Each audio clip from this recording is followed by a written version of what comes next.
then, I hope you're all doing well. What we're going to cover this week is a coriander chutney, and it's from the Leon Happy Curries, and it is part of the pickles and chutneys section. And here it is, the coriander chutney.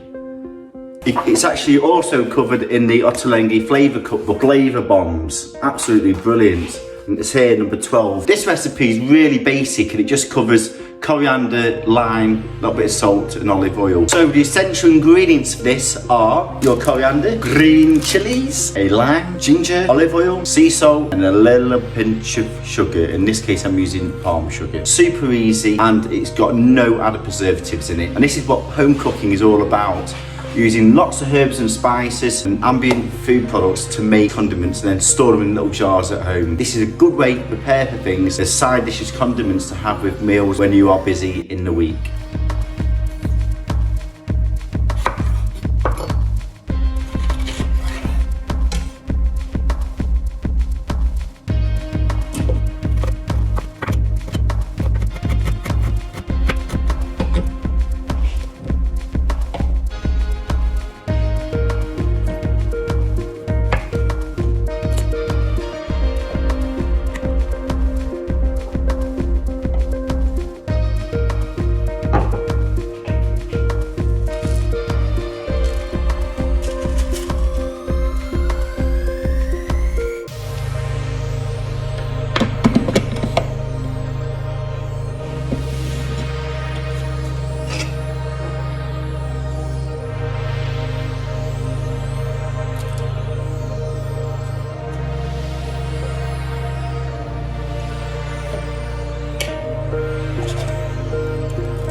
You can either serve this up straight away on the night, do like a little serving bowl, but for me, I really do like these little jars where you can preserve and store it. Now, it's only a small amount this, it's surprising what a bag can go into, so I'm just going to use this smaller one.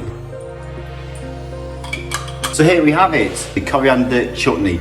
Absolutely brilliant, really easy, really versatile, and you can put this onto anything. You can have it for a dip for your crisps, you can put it on top of a gratin, you can put it on the outside of a hummus plate on top of yogurt. It's great with poppadoms and Indians. The sweetness, the acidity and the bitterness of the coriander and the aromatics of that, really nice. Absolute household favourite here. Really hope you're enjoying the show. Please don't forget to subscribe. I'm also going to create a playlist for all chutneys, sauces and flavour bombs, so please check that out.